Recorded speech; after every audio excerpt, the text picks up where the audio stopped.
To the Finance and General Purposes Committee. Are there any apologies? We have apologies from Councillor Young, who's unwell, Councillor Wing, a personal commitment, and Councillor Ira, a work commitment. Any others? No, thank you. Are there any declarations of interest in any item on the agenda?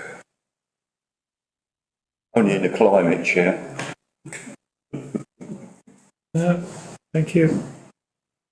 And item 3 is the climate change task group. And the first item in that is to receive and note the minutes of the climate change task group meeting on the 1st of August 2023. I propose. Thank you. Is that seconded? Yes. Anybody wish to say anything or no? Is that agreed to?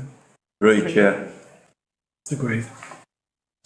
Item 2 is to receive and note the minutes of the climate change task group meeting held on the 6th of September 2023.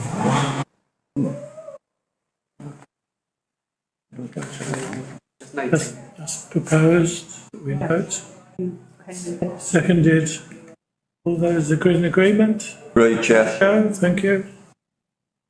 And item 3 is to approve the revised terms of reference for the climate change task group as recommended at the meeting of the 6th of September.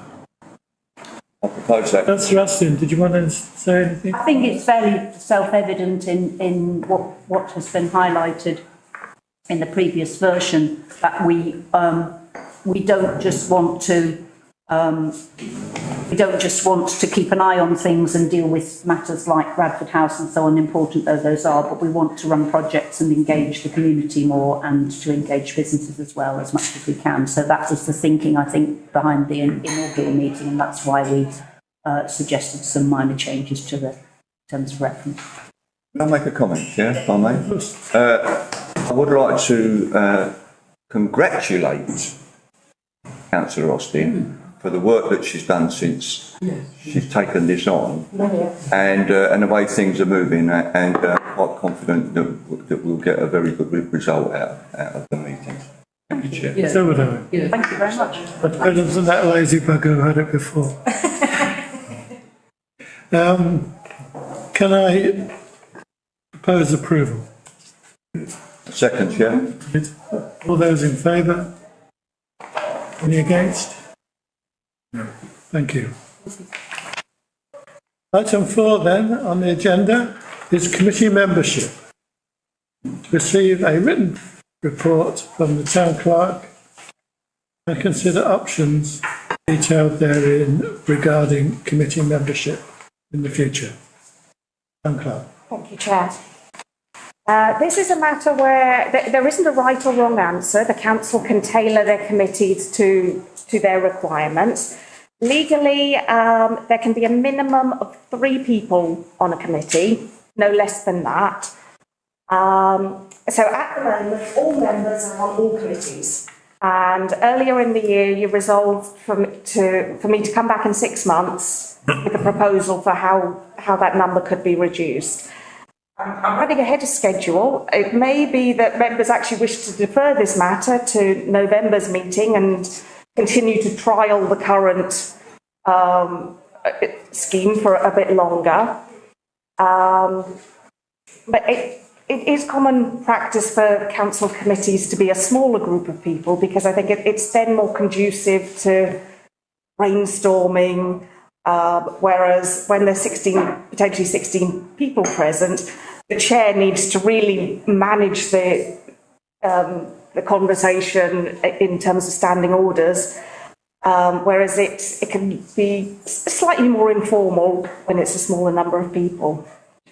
I have suggested that if anyone's concerned about not being on a committee, there are some steps we could put in place. For example, all agendas for all committees be emailed to all members so that you're all kept in the loop. And the power for all councillors to be able to call in something from a committee for consideration by full council. If we found that everything was getting called into full council, we'd need to reconsider the matter. There is a degree to which you need to be able to trust your colleagues to be able to transact business. Ideas for how to rationalise getting the numbers down could be having a representative from each ward who then is responsible for communicating and representing their ward colleagues. This does put somewhat of a burden on Councillor Young, who would still need to take part in all committee meetings. Something that I've experienced elsewhere is also the chair of the council proposing membership. Or we could ask for volunteers and then see what the results look like. I think perhaps the first thing we should do is decide whether we want to defer this decision or decide now. Does anybody have any views on that?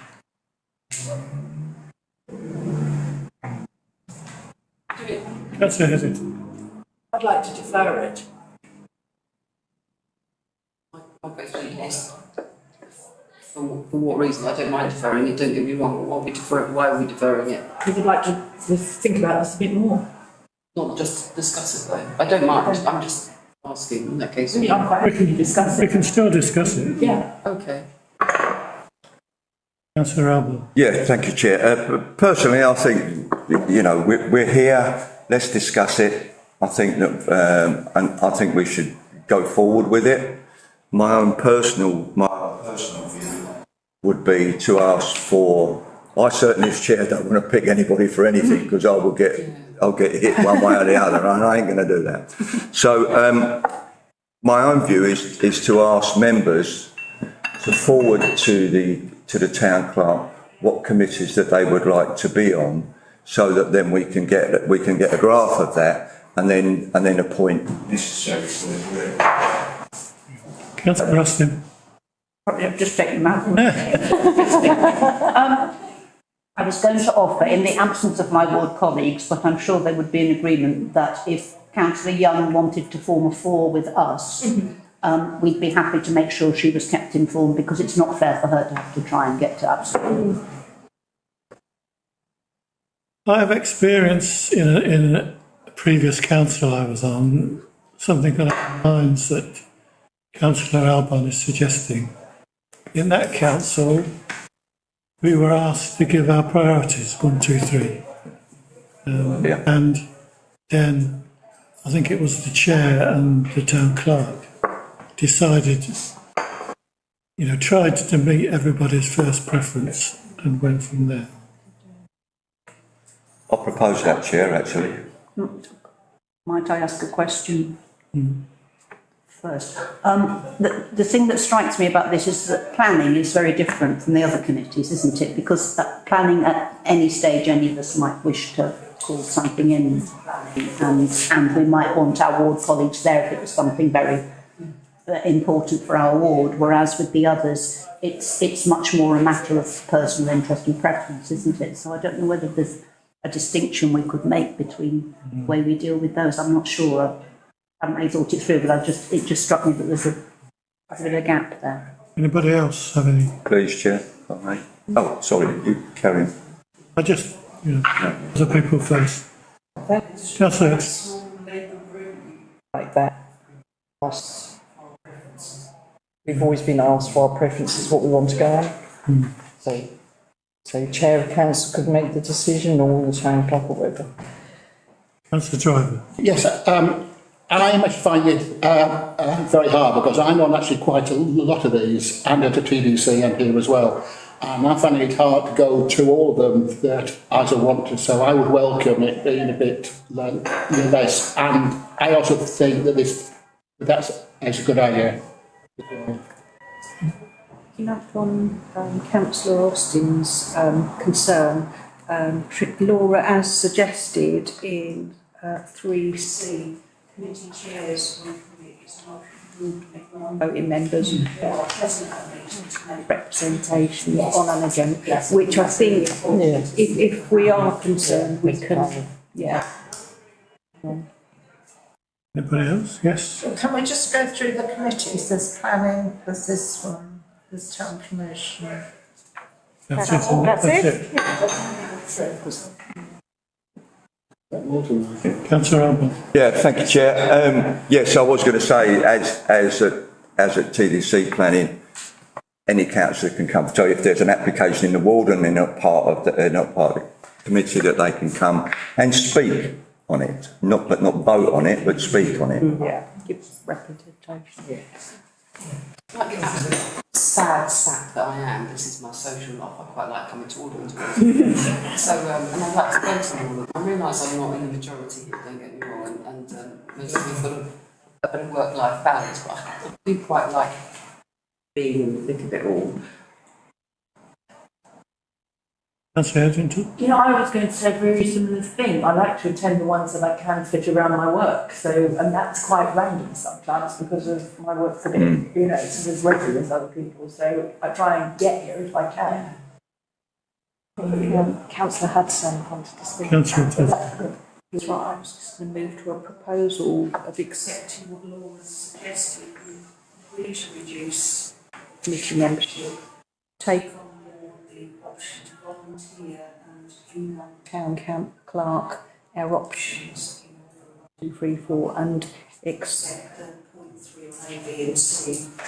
All councillors will receive agenda packs and minutes. All councillors will have the authority to call in a matter to full council, whether they are on the committee or not, and committee chairs will permit non-voting members to make representations. So you're effectively second, Councillor. Yes. My experience of the system that before is it did have a tendency to create lobbies around particular items, you know. They became the possession of the committees, much more so than we've experienced here, I think. So, on balance, I would prefer to leave things as they are, but that's up to you. Yes, Councillor. My inclination is to go for what's proposed here, because I think if you are a member of a committee, and not everyone is a part, but you actually have a better engagement and ownership of your membership of that committee than if you can just turn up because you feel like it, or not turn up because you don't feel like it, because we are all members of committees. So I think I would like to certainly trial it on that basis to see whether or not that actually is what happens, because I do think you actually have a better ownership of what that committee is doing, because at the moment it just feels like the chair's the only one that actually has any ownership of a lot of them. We always look to you. If it's anything to finance, we go Dave. We don't go committee, we go chair. After the night, you might not do that. Councillor Hudson. Picking up on Councillor Brittenden's mention there of trialling, could we vote to trial this for a further 6 months in the manner that the town clerk suggests and then review it again? And if people aren't happy, we can revert or find another way round. You can change it any time. You happy with that as an amendment, Councillor? Yeah, I haven't got a problem with He that. wasn't Chair. asking you. No, he said to me. Oh, did he? Yeah, Yeah. it's a proposal. Nothing to do with you. I just add a, and it does actually apply a little bit to, I think, where Councillor Hetherington started off. There is only one committee that meets every month. And so that level of getting an ownership over F&GP and town promotion is, in 6 months, we might only have one meeting, because we're only meeting every 3 months on, yes. you know, so it's, I'm not sure that level of ownership and, you know, belonging. But we might want to change that if under the new system. Chair, if I can, there's nothing stopping any member coming to a meeting. if Anne-Marie wants to come to every meetings, then she would be very, very welcome. But the decision-making, quorum, whatever, is what it is. But there's no reason for him not wanting to come. You can still come. You can still see what's happening, still going along. But can you still discuss something? I know you can't vote on it, but Yeah. can I still have an opinion and people hear what I have to say? If the chair allows you, yes. It'd be very nice to load people in. The size of these committees being suggested. I mean, I would suggest 8 members. Yeah, I think the discussion that we've had with Town Clerk in relation to it, I think, yeah, for the bigger ones, it's going to be 8, I think, would be ideal. Okay, Minimum of 3, Chair. so we have a proposal. A seconder, all those in favour?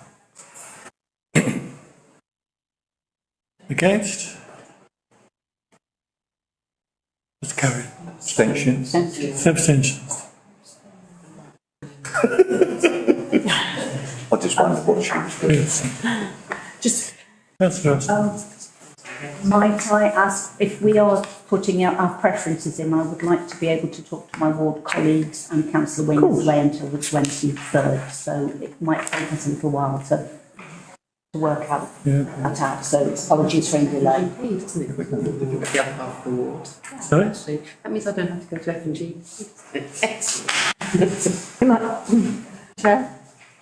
In that context, it might also be worth noting that both the chair and the vice chair of town promotion are currently from the same ward, Yeah, but but we'll have to work that out.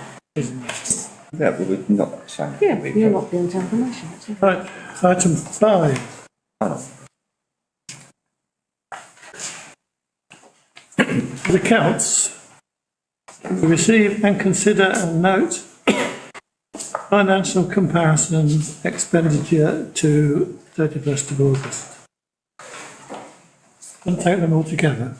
The chair, and I'll invite questions on all and So, point 2 is financial comparison income to the 31st of August. And item 3, financial summary, the cash book to the 31st of August of this year. thank you, Chair. I invite any questions now. I would hopefully be able to answer them immediately, but anything that I can't answer, I can go away and clarify, send an email to all tomorrow with further information.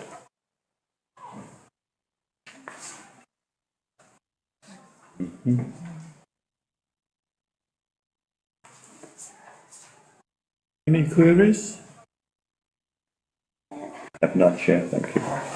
So I'd say also, if you go away and think of anything, you're outside of the meeting, please, it doesn't need to just be discussed now. You can come to me at any time. We're using the previous year to compare and predict how we're doing this year, basically. Okay, I'm going to propose that we receive, consider and note. Seconded. Councillor Austin. All those in favour? Thank you. It's carried. Item 6. Decarbonisation plan for the Custom House. Receive a written report from the Town Clerk regarding a decarbonisation plan for the Custom House. Thank you, Chair. So the chair that alerted me to the public sector decarbonisation scheme, which has been running for about 18 months, and a funding pot that's being released in tranches. So tranche C, the third round, is about to embark shortly, date to be confirmed. Primarily when I attended the meeting to find out more, it was with Radford House in mind. But actually there's the crux of the grant is that you need to replace end-of-life boilers. And actually our boiler at Radford House is too new.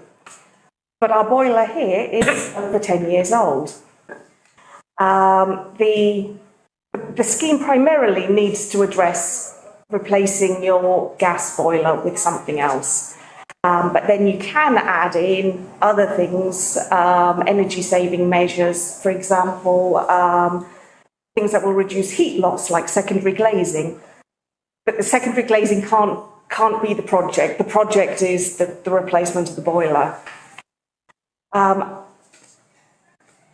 One thing that I've explained here is where there's certain calculations that need to be considered when applying for these kind of carbon neutrality grants. For example, taking into account the carbon cost threshold, which is where someone needs to do a calculation on what you're proposing to buy and what it's going to achieve in 10 years. And this is something that I think we would need to get specialist advice on. I don't think we could work up a plan for the Custom House in time for stage 3 being opened, which is any moment. And it will be on a first come, first served basis, and previous rounds have been heavily oversubscribed. But I do feel that there's always a grant like this in the pipeline at the moment. So even if we miss this one, I think there'll either be around a 4th round, or there'll be something else. And what I was thinking about is whether actually we put in some legwork now so that we've got a kind of an oven-ready project for the Custom House. So we've got all the required information ready for whenever there's a suitable grant in the next couple of years. I don't think it's something that we could pull together without cost. I think we need to get in some professional advice on that consideration of the building as a whole. Depending on what we're planning to do, I expect could well need planning permission, in which case you need architectural drawings. What I'm suggesting in the report is if this is something you think we should at least find out more about, I could then go away and get some quotes as to what I think would be required to create such a plan.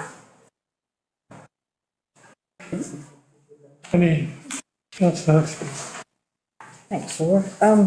Wouldn't it eggs retrofitting the building first, putting the new boiler or whatever heat? Because you get a new boiler, heat will go anyway.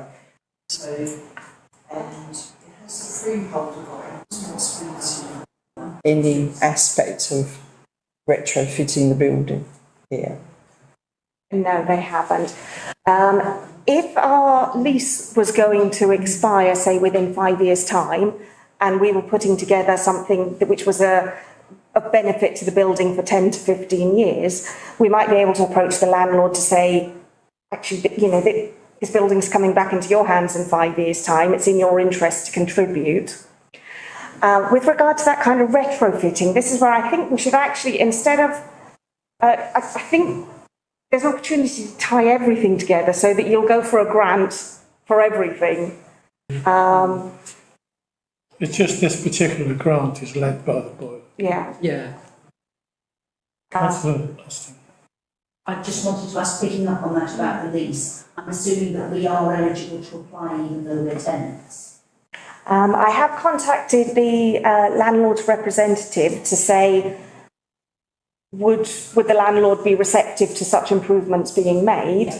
And the answer was, as long as we're keeping them in the picture, they would be interested in basically anything that improves the building. Sure. Yes. And there's no restrictions on the grant side. There's no restrictions to say the public sector body that's applying has to be the owner of the building or any such. No, I've double checked with the Salix, who've confirmed that our long lease makes us eligible because we've got 110 years to run on our lease. Yeah. It was longer than I thought. It's 110 years still to go. So is this within a budget that we've already got? Or? No, it's not. So this is not asking for funding approval now, but if it's something that you'd like to find out more about what would be required, with the intention that at November's F&GP, I'll come back and say that actually to work up such a project, X amount of money is required. Councillor Nixie. I'm always very conscious about the amount of work that Radford House takes, especially with regards to the officers. And so, I mean, it goes without saying that we need to do this as a building, and also we need to do it for the council.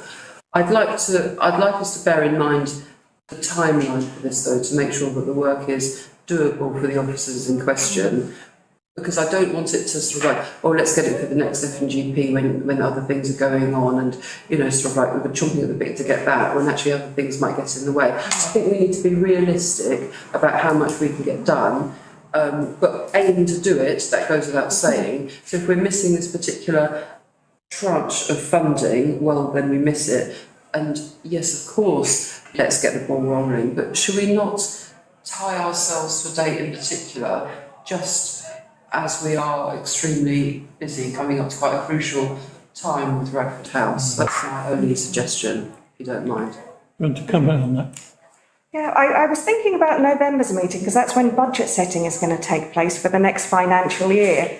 So I think so in an ideal world, I would be able to say actually to pull together such a project, it would require £4,000. It can then go make sure that in the budget for next year that's allocated. Otherwise, we do have a new projects budget, so that those specifics weren't available for November, it's possible that it could be taken out of the new projects budget next year if such a budget still exists. Councillor Arbor. Yeah, thank you, Chair. I think as in the summary, it says whether to do the legwork. I think we should do the legwork. I haven't seen a problem in doing that. I'll actually go along with the recommendation, Chair.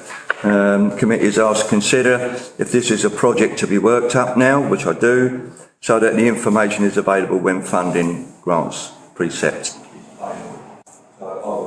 You're proposing that? Thank you. Councillor. I absolutely agree.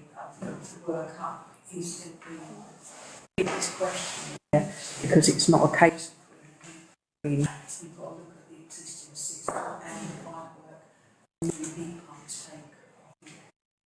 Wider diameter pipework, so all considerations like that need to be figured in. Actually, it's something that I was curious, I hadn't noticed before, but actually I think the pipes in the, have been renewed at some point, because actually they're all 15 millimetres, which does tie in with heat pump usage. It's actually in historic buildings where sometimes your pipes are quite large. At the Guildhall in Sandwich, some of the pipes were about this size, and then you're looking at having to remove all the pipework. But actually, with my amateur knowledge, looking at our pipes, they are actually I think that central heating's been... Engineers who just update it with heat pumps, and they talk about 2 millimetres now. So just be done. Just We have a proposal. Seconded. All those in favour? Thank you. Thanks.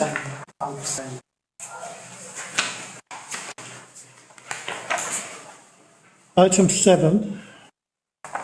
Technicians Fleet Depot. Point 1. To receive a report from the Town Clerk regarding replacement of the Ford Transit van with an EV alternative. Can I take them one at a time? Or I think so, Chair. take them one at a time. Right, thank you, Chair. So at the moment, the technicians have what I describe as a medium wheelbase Ford Transit. And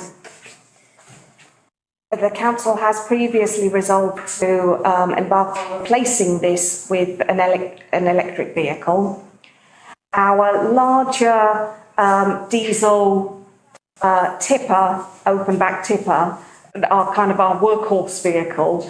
There isn't an equivalent EV available with the towing capacity and the lifting capacity, but the Ford Transit, the technicians would suit having an electric vehicle. They previously had a Renault Kangoo on loan from Kent Revs earlier in the year, and that was actually it was good, but it was just on the small side. I think they'd struggle a little bit with it. There is a balance to consider when thinking about vehicles. Minerals to be used in manufacturing of new vehicles, the potential for using green fuels in a diesel engine. Within my report, there's some advice from Andy Stevens, a member of the Climate Change Group, where he explains the rationale behind this. Since the report was written, one of the clerks on my network came back and said, "Oh, we've started using biodiesel in all our vehicles. It's great." And I thought, oh. And technician manager Mr. Mills has done some research into this this week, and actually he was familiar with using biofuels, but he said that but he's checked that actually our two vehicles are not suitable for biofuel because of the fuel injection system on our two vehicles. Also, the seals in the fuel pump do not like biofuel and would be likely to fail. And then a new fuel injector system would be in the thousands. So I think it is a suitable method for some vehicles, but not for ours. We've been in contact with 3 leasing companies. The Panorama, I think, looks the cheapest, but when we went into the specifics, the cost went up. Another company we contacted, they weren't clear about exactly where you can get the vehicle serviced and repaired. And with EVs, you do need it is certain garages. And we don't want the technicians to be going to Swanley or Paddock Wood for repair work. The quotes in front of you are from a company, it's Stellantis in you, who are based in Maidstone, and it's a company that's been recommended to us by Estuary Services Limited in the port, who they hire an electric vehicle from, and they recommend the technicians have spoken to them, they recommend the vehicle, they've recommended the company. So before you've got quotes for leasing such a vehicle for 3, 4 and 5 years. There is currently £10,075 in the vehicle's budget, and leasing for 3, 4 or 5 years, that first year to be paid in this financial year, they're all within budget. I'd possibly suggest 4 years. I think 3 is a little short and expensive. I think going for 4 or 5. Also, it seems to be quite common with electric vehicles that there's service and maintenance packages tied in, including new tyres, which we're quite impressed by. Stellantis have confirmed that as part of their group, we've got a garage in Westwood, I think, I'm not sure if it's Peugeot or Vauxhall, but they can do some work if necessary. There's also a Stellantis garage in Canterbury and one in Maidstone, so we're confident that there's the nearby network for work. So members are asked to consider, I've also included in my report the cost of buying outright new, where you're looking at about £40,000. So you're asked to consider, would you like to buy new and request more money be wired in from by the council from somewhere? Approve a lease agreement for an EV van. Or I did say continue to research alternative fuel options, but actually I think we have now done this and it's been identified that it's not suitable for our vehicles. Well, my view is that it's too early in the life of EVs for the council to be buying outright. Yeah, I agree. And I think 4 years probably is a suitable time. Are there any other comments?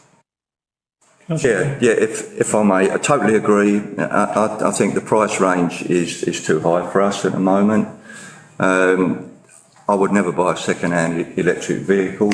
You don't know what's happened with the batteries, etc., etc. The idea of getting the tyres done, because the weight of these vehicles and all electric cars means the tyres wear out very quickly. So that's good. And I totally would recommend approve a lease agreement for an EV van.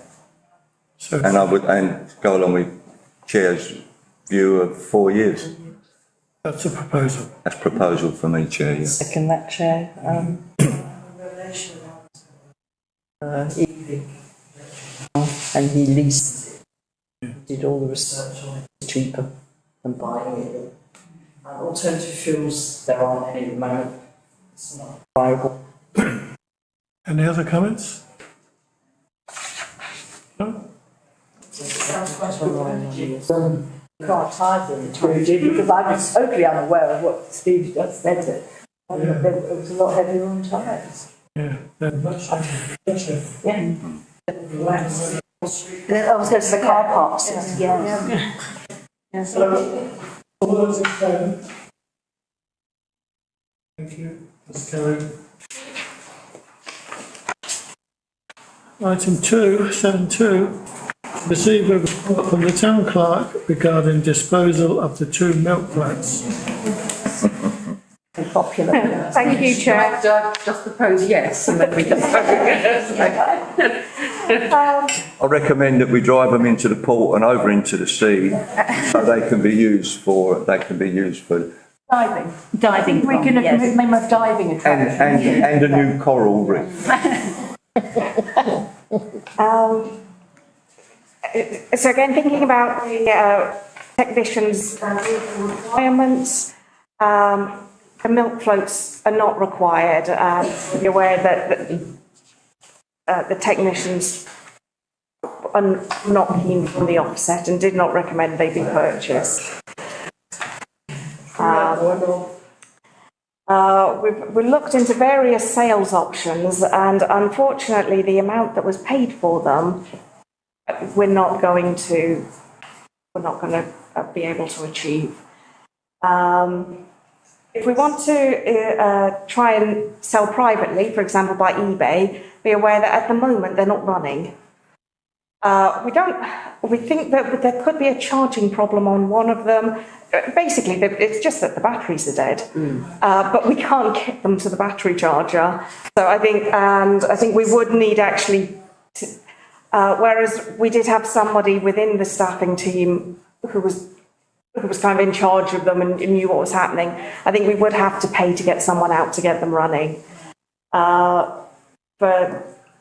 For ease, actually, the Hobbs Parker auctioneers who TDC use for I think for some obscure bits and bobs,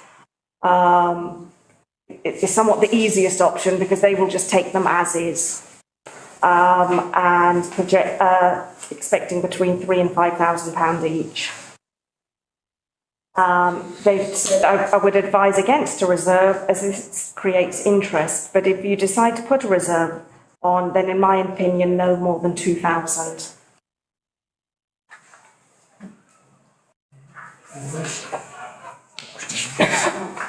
Yeah.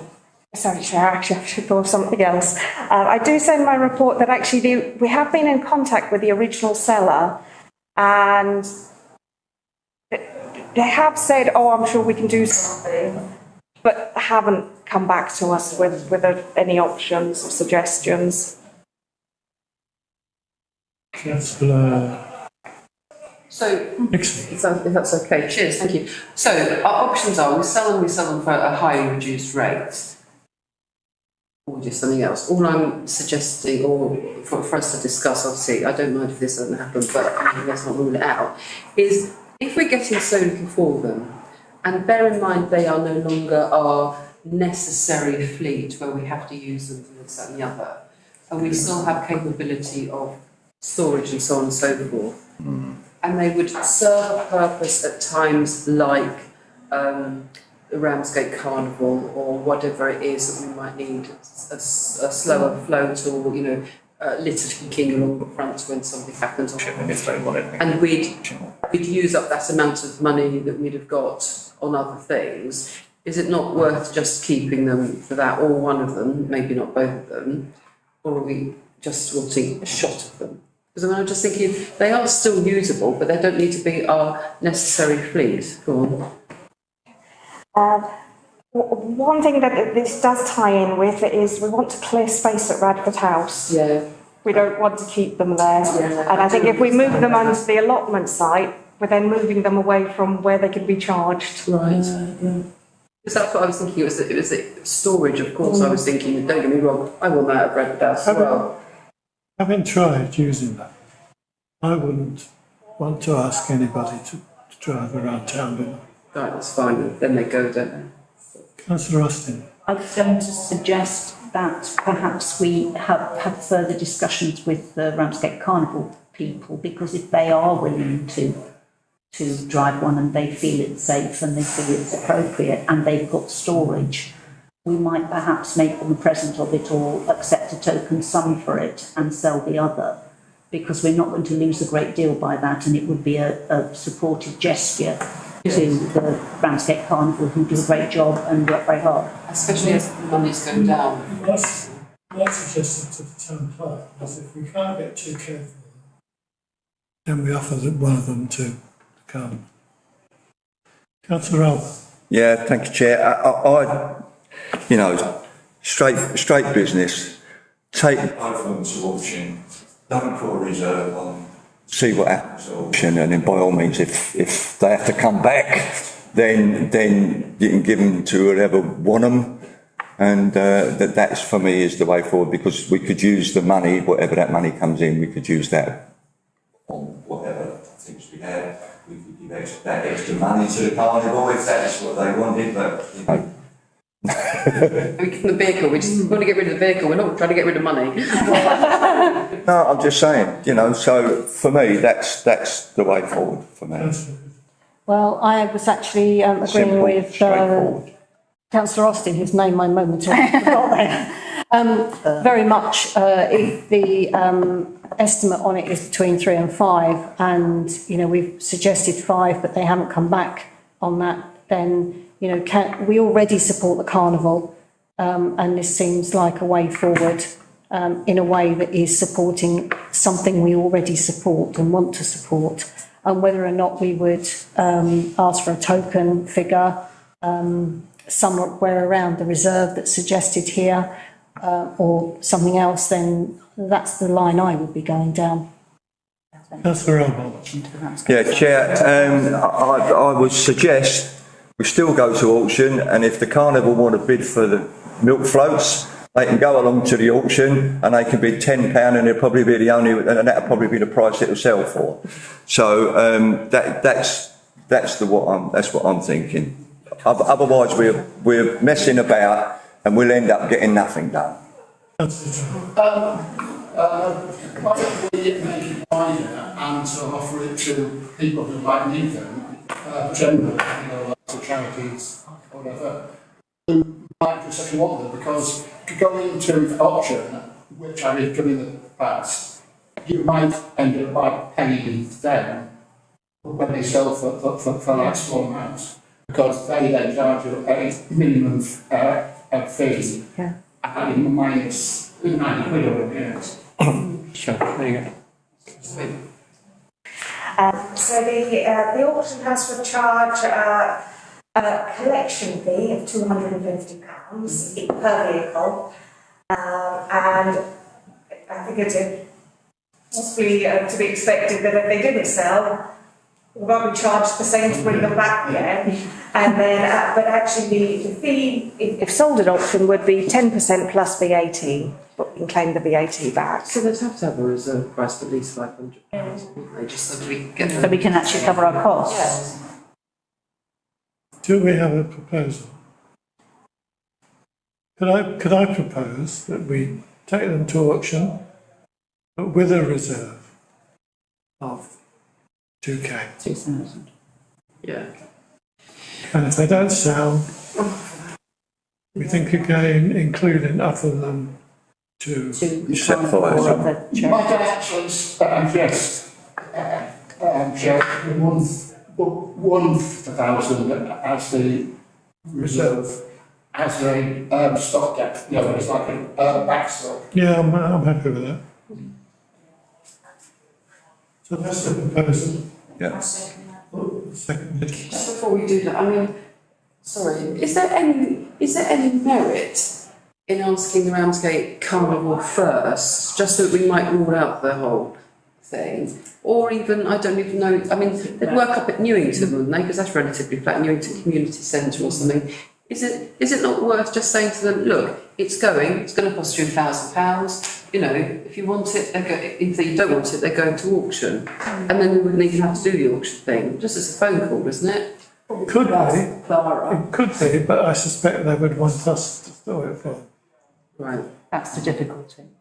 And probably make sure it's I worth. have already been in touch with GB Carnival, and I suggested 5,000. Yeah. But did invite an offer. Right.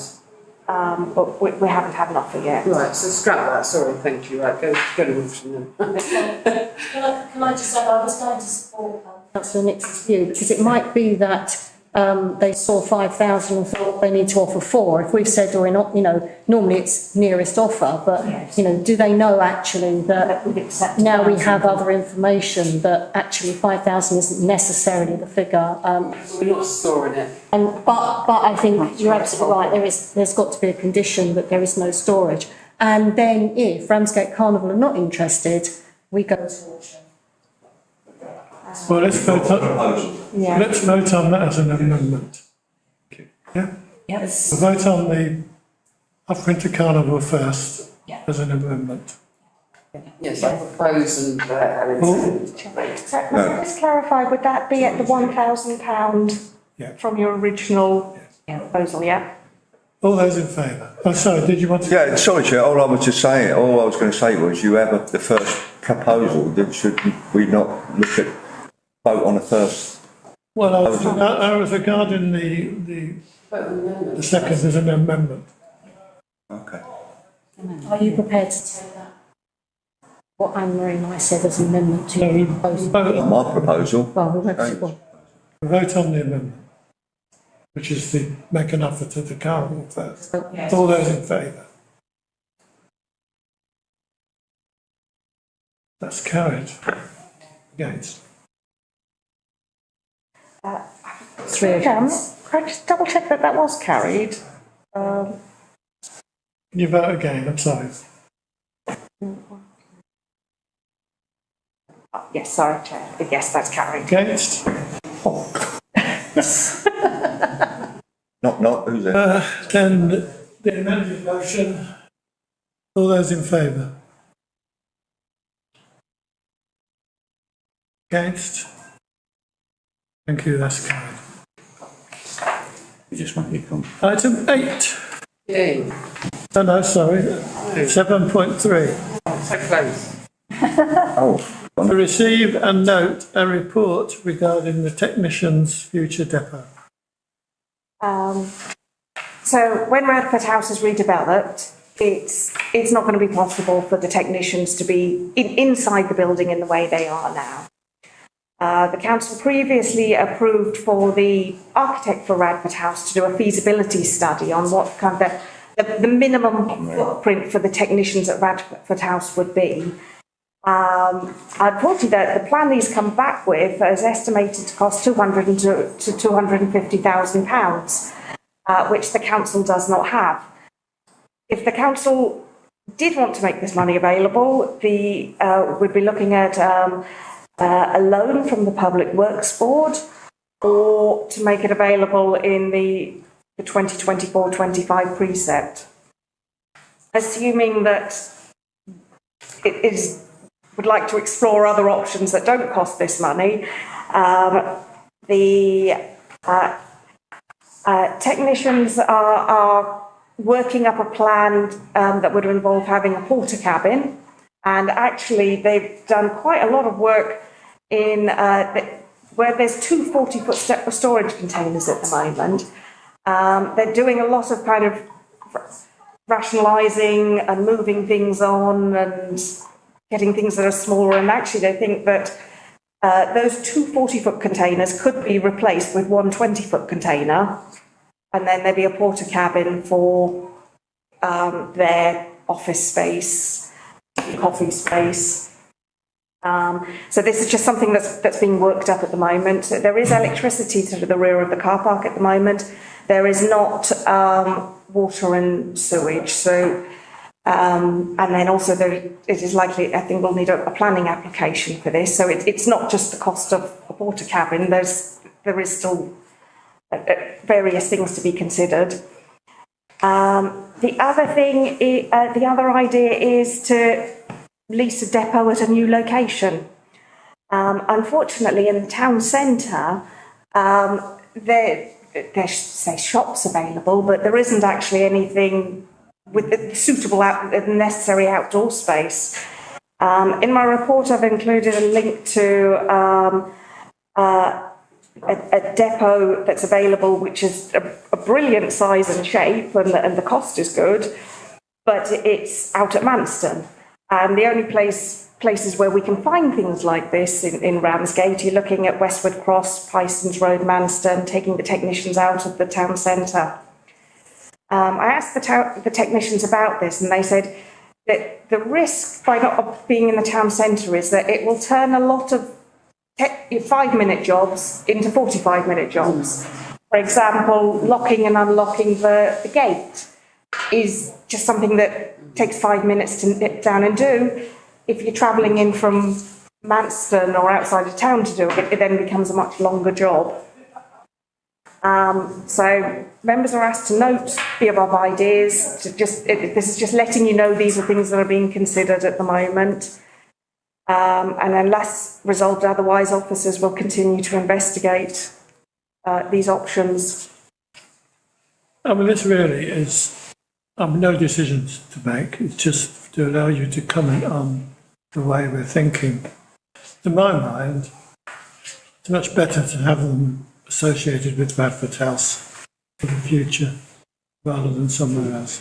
But, Councillor Austin. I just wanted to comment with my climate change task group pattern that putting the technicians somewhere out and asking them to travel a great deal more doesn't seem like the way that we want to develop things, quite apart from the negative aspect of not actually physically happening. Councillor Crittenden. Yeah, okay. Lines what you said, we've got Radford House. It seems kind of crazy to spend a fortune going somewhere else. If we can manage to stay in Radford House, and as you say, it is within the town centre and more efficient and economic around. Councillor Mills. When we have builders at Radford House, where will they be living? Will they have a accommodation in the car park in a porta cabin or container? I assume they'll provide their own. That's what I mean. But this is what the planning permission I'm querying. You won't need it for temporary. No, but will we need it for temporary? During the I see what you mean. We're expecting that when the refurbishment work at Radford House takes place, that we need to consider that it's going to be a sealed site for health and safety purposes, and there is going to need to be a temporary something for the technicians. They were originally based up at the allotment site, and I think we'll never get planning permission to turn a statutory allotment site into a depot, but this is somewhere that, as a temporary storage, we could utilise. Councillor Crittenden, oh sorry. Councillor Crittenden, no? Councillor Austin. Yeah, it was. Alba. It was. Look like. Yeah, number one, two things here. One, it will need planning consent in the purchase of a listed building, so that's without doubt. The other idea that I just had flashed before my eyes is there is a local authority company called the East Kent Spatial Development Company. And when I was first in Cabinet a couple of years ago, I was the director on that company, because you had to be a director on it.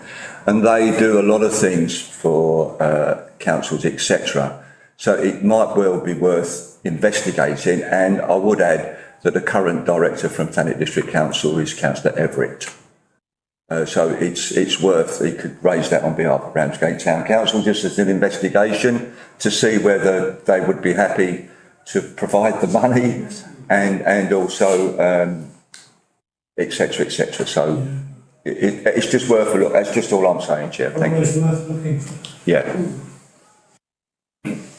Yes. Councillor Wilkins. Also, is it possible to store stuff at the allotments, but at the office space? Yeah. So yeah, the technicians, there's been a project around what is the stuff that we need on a daily, weekly basis, what is the stuff that we access, twice a year.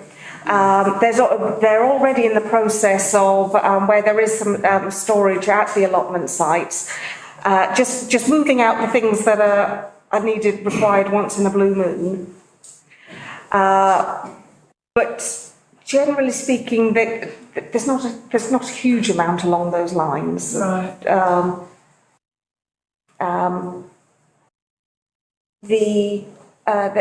There is a package of stuff for events equipment, but actually, if the technicians can reconcile that down to one 20-foot storage container, there's then plenty of room in the Radford House car park for that, without potentially inconveniencing themselves by having different places.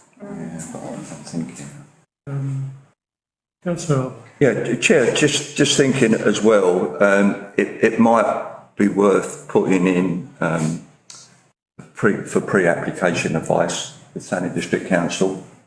At least that'll give us an idea as to whether they would consider that either both of these buildings, either a two-storey or a single storey, and the design would be suitable. I know, as you said, yesterday, that the two old containers there would go. So I think that also needs to be part of it, so that the council then knows. So I think that, for me, that would be the first step that I would go down, because that would tell us whether we're likely to get it or not. Because otherwise it could be a load of work undertaken. Makes sense. Okay, thank you. There's nothing to vote on, is there? No. I've managed to note this information, but... Note the information. Noted. Item 8 then is Radford House. To receive a verbal update from Councillor Nixie on progress and activities at Radford House. Okay, so things are going on. There's obviously the mid-wide use I'll get onto in a minute, as well as the premium construction side, now that we've hit stage 3 of the programme. So a company called Walkers Construction, have been on the site for 3 weeks, and basically they're undertaking the urgent work that was approved by the council, and they are basically samples of the construction materials, because we want to make sure that we're doing like for like and so on and so forth, so that we can future match these things, making the building watertight by removing the ongoing arguing situation that we have down there, repairing, cleaning down pipes, gutters and so on and so forth, as well as some health and safety matters that affect current use, for example trip hazards and insulating the loft. So those things are currently going on. As with any of these things, anybody that's got a building will know, the minute you start moving something, you find something else. So, of course, that's thrown up certain questions. We found out that one of the flat roofs at the back isn't worth repairing for the moment, you know, as in like a patch job. Basically, it really does need the proper going over. And so this has sort of like been taken out of the temporary repair schedule, and it's got to be part of the major works instead. We have had a nesting pigeon in a neighbouring property, so we were required to do some work by hand tools instead of electric. I hope the pigeon's grateful. And we have a bit of an issue, shall I say, with the presence and location of asbestos, because we've had a report on it. Whether asbestos doesn't necessarily correspond with the report, and so it's a bit of a ironing out that problem side of it. Any questions now before I go on? Okay, right, so that's all going on at the moment. You know, these are teething problems with repairing works and so on and so forth, but they are continuing. So we are at the point now where we go into better detail for everything that we need in the actual planning application, and because we have to change a couple of other things, a new planning application does need to be submitted to Thanet District Council, and they are things that were different from Lorenzio's original project. So, for example, the door is now going to be at the side where there's a window, and the gates. If you remember rightly, by looking at the plans I showed you, probably pre-election, wasn't it? But the gates are just going to be pushed back so that you can get into the door without having to go through the gates, so that we can seal off that car park area without having to open the gates up. Those things need to go into planning. Now, our architect has been in contact with TDC's planning department. Needless to say, the planning officers are happy with the proposed changes. It's purely a matter of regulations, but we're okay with that one too. So, tomorrow, there's a risk workshop, as you have to do, to discuss the business plan, which is an ongoing situation that we have. Susie is continuing the trial. We've managed to extend the events manager, as she's called, Susie's contract from the end of September through to about the second week of January, and which means that we can continue with our community work. We can invite people to use it in that time. And we have 5 hirers of space, you know, sitting tenants, you know, you could say, who are hiring rooms upstairs and are well aware that they have to be out at a moment's notice, you know, because this thing is not set in stone. It is a bit of a rolling programme, and if we can accommodate them and we can also get some money from them, we're trying to do best of both worlds, and they know that. They're very happy with that. So with regards to Susan, the work that she's been doing, I'm sure a lot of you have been down there already. One of the things she applied for funding and got it was to do the chat time on a Tuesday morning, and that is going really well, because not only is it brought in a whole different group of people, it's also covered a lot of different subjects of people, and it's that community use, you know, in proper that has worked really well down there, as well as a whole lot of other things. I don't know if you're aware of the ghost sessions that have been going down there, you know, roller blading and all sorts of things. We're covering the world here, which is great. There is something that's crucial to the next stage of works, a conservation management plan. And again, just to sum that up for those of you that don't know, there's building regulations, and then there's your architectural, you know, historical interest side of things. So if the building regulation guy said, well, that, you know, it's not insulated well enough, you need to put some insulation there. But the conservation management plan says, but actually that detracts from the historic value of the building, then you don't necessarily have to do it. So there's this fine line between the conservation management plan and building people's, like, making sure they know who's doing what, and we are currently in the process of that.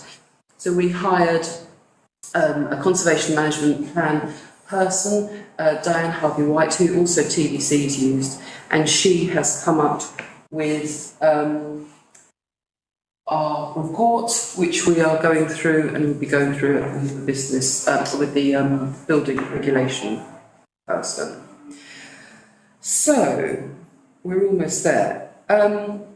The last thing, which is just in the background, this is what I mean with regards to work. It's an awful lot of work for Radford House. There are an awful lot of meetings, and people are really putting a lot of effort into this, and I do appreciate that, especially with regards to the officers' time. Thank you. So, the town clerk was given the nod, I think, by the Ramsgate Society of a fund that we could apply for, which, you know, like was up to about £350,000, but this fund was not quite in our brief. We didn't quite match everything, but we did apply to see whether we were eligible to apply, if you know what I mean, the expressions of interest. They wrote back to us and said, yes, you tick all the boxes, so you may apply now. So again, that's quite a large body of work to be able to apply for a fund that can give grants basically to £250,000. So bear in mind that that is going on with the officers as well, because that's really quite crucial money for Radford House. And it's like, I don't want to detract from anything with Customers House, please don't think that, but you can understand that, you know, we've got to get one job and do it properly before we do something else. So the deadline for that piece of work is actually the 11th of October. So I am quite conscious of that, because if we get that, that makes a massive difference to our pot of money for Radford House. And once we've got Radford House up and running and working properly, it makes Custom House easier to deal with, if you know what I mean. So I do want to say thank you again to the town clerk and everybody else that's put an awful lot of work into that. So thank you. Any questions? Thank you, Councillor Nixley. Any questions? No, just all that. Councillor Austin. Can I just ask about asbestos? How much asbestos is there? Is it extensive? It's not extensive, it's in bits, not always in the bits of reports it was. So, but I'll let... Some of the ceilings have got it in. Right. But we don't want to have to remove ceilings, so it can be sealed, apparently. Yeah. So we did, but we, like I say, it didn't necessarily come up in the survey, because if it's not in all the ceiling, so it hasn't, you know, we found it like almost like, well, hang on, that shouldn't have been there. So being able to seal it in would be the way. The answer. Yeah, okay, thank you. Anybody else? No? Oh, cheers, it's easy. Thank you. Noted, duly noted? Yeah.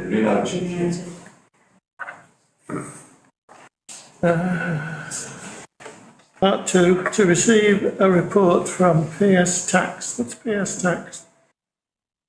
And consider the recommendations contained therein and help to ensure that all that is reclaimable from the Radford House development work.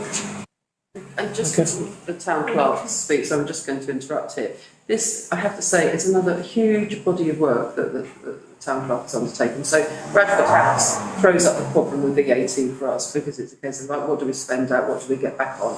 So we've had to go to now for various other places to like sort this out, and it's absolutely massive. We've had a lot of help from the people that we've been working with to get us in the right direction, but don't think that this is a quick win. It's incredible. Thank you.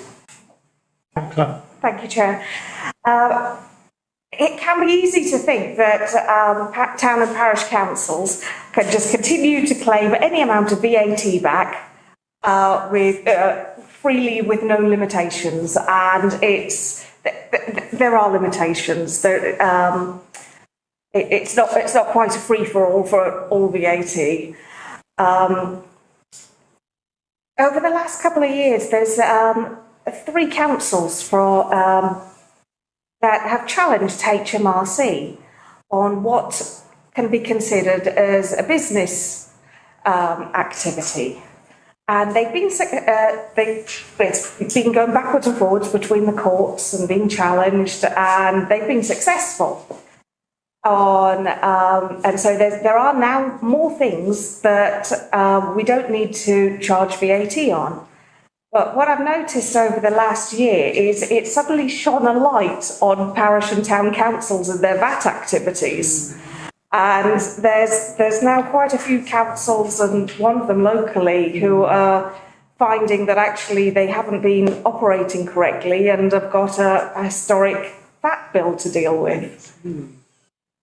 So the time to be raising this is in advance of doing any big project, which is what we've done. And I think in order to ensure that we can claim all the VAT back on our resulting building work, which is going to be 6 figures of VAT, we do need to register for VAT. We will need to consider when we're looking at the business plan, are some of our activities going to be eligible for VAT? Actually, outside of Radford House, there's only 2 activities where VAT will be chargeable, and they're very kind of nominal, our accounts. So it's if we sell anything in the visitor information centre and are hiring out of stalls, which the potential VAT element has never come anywhere near £1,000, and £1,000 is a threshold at which HMRC would say you need to register for VAT. So we would be electing to register for VAT in order to offset the construction costs that we will have coming next year. What about hiring rooms out? Is that VAT? No, that is no VAT needs to be charged on room hire. So we could deregister once the work's done.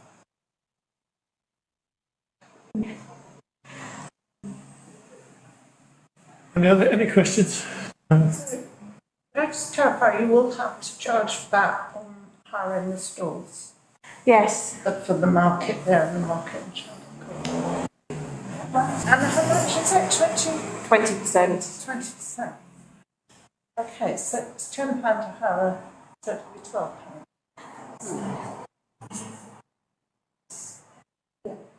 Yeah. Okay. Correctamundo. Again, there's no real decision to make, but we thought you ought to know what was happening.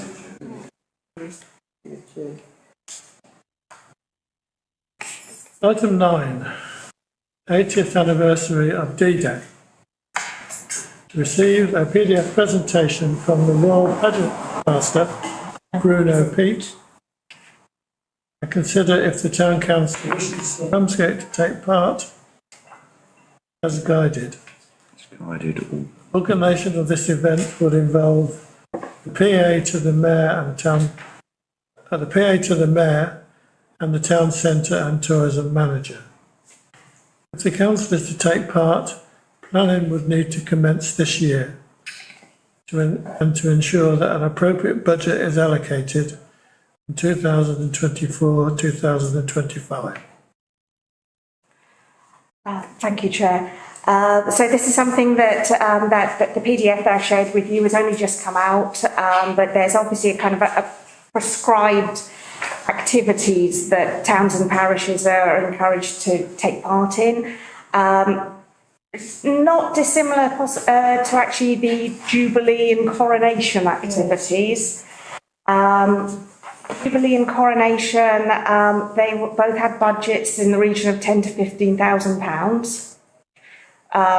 So without actually doing any legwork yet, I think that is the type of cost that we'd be considering. And so if members would like to take part, the town promoter, and possibly in conjunction with the PA to the Mayor, will start formulating a plan and getting costs. Councillor Arnold. Yeah, thank you, Chair. I suppose first question is, have the have the officers got the capacity to handle this? In your opinion? I know it's way off, but I'm just explaining. That's the tea. Yeah, okay. The organisation is one thing, but I think something that we've been very reliant on in the past, which I don't think is necessarily sustainable any longer, is that when an event takes place, it's our staff who are working 8 in the morning to 10 at night, project managing that event.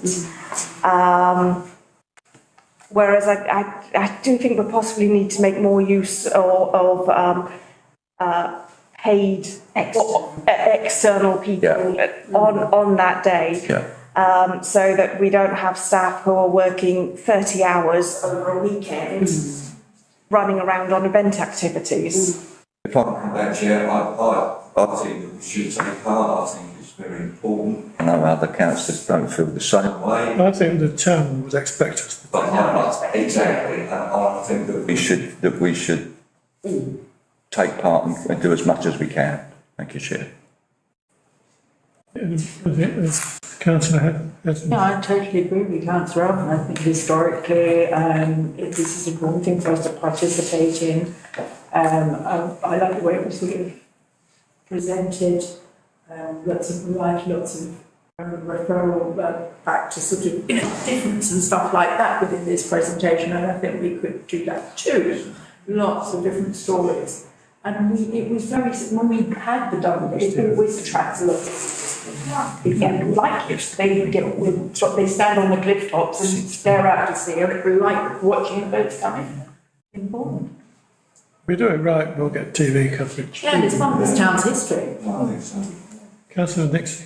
Well, that's what I was just about to say. So when we go back to the last thing that we didn't get TV coverage, even though we spent a lot of money on it. I just think that if we are going to do this, we either want somebody to liaise with the group that's doing stuff, or a little subcommittee ourselves, or we do like one thing, because obviously the mayors are going to be involved at some point, aren't they? So, and make sure again that there was a decent reception for the incoming mayors and from other places and so on and so forth. So even if we just did one particular bit that was Ramsgate Town Council, we do it well and everybody knows it is us, because at the time we got blamed for a lot of things that weren't really our fault. We didn't really know what was going on, and at the end of it we didn't even get TV coverage. So if we are going to do it, I think whether there's a subcommittee or however we do it, we need to make sure that we are better informed and we have a project that we know that we can execute well, even if it's just a small tea and cakes for the mayors. Whatever it is, we do it well and people know that it's us.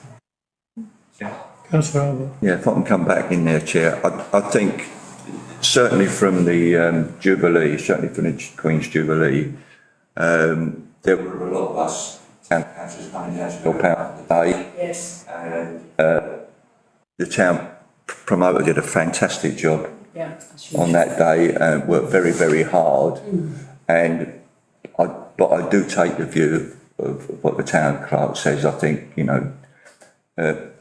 not an abuse of our use of our staff, but I think we need to ensure that they're working for us and not for other people, to ensure that whatever that we decide to do on the day is done quite right. Is that as Councillor Nixie says? And it's just, I think that's, sorry to interrupt, but I think that's what I meant again with regards to liaising with them, so we can turn around and say, well, you've got this event on, might I ask who is setting that up and who is putting it, so that we get all the information from whoever's doing stuff, so they don't just assume it's us, because it can't be. We need to almost see their action plan, business plan, whatever it is, to make sure that they have staff as well, or if they need it from us, then we can get it. Can I make a proposal, Chair? Oh, sorry. Yes. Councillor Moore. Just say, from memory, that the last time we did something like this was for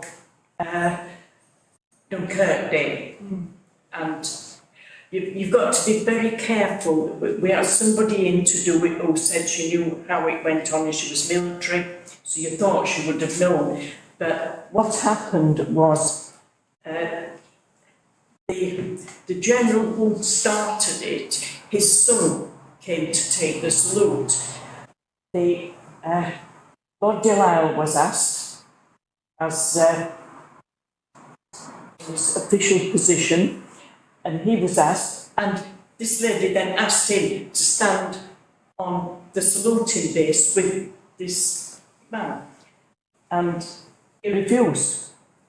This poor man ended up stood there all alone. Everybody else stood back. Even the Bishop of Dover was there, and he didn't stand there because he said he was the Queen's representative and he takes the salute, and he would not stand on the dais if somebody else did it. So there's all sorts of little things like this that we to make sure that are looked at. There's a lot of protocol. This will be slightly different because we won't be the only people. Well, there was loads there, but... Okay. Do you want to, anything? Yes, Councillor Esmond. Sorry. Just, we've got a chance to sort of use our own stories here, and the 23 stories in the towns. I mean, we've got the tunnels, we've got a variety of things that happen here during this time, and just for our own take and our own narrative on this, I think would be good, historically. Yeah. So I was asking whether members would like us to work up a plan, and I think the answer is yes. Yes. Yeah. And we'll work for you. Okay. Thank you. Thank you. That's it then for the F&GP meeting. Date and time of next meeting is Wednesday, the 22nd of November. Let's have a look. Thank you very much. Thank you.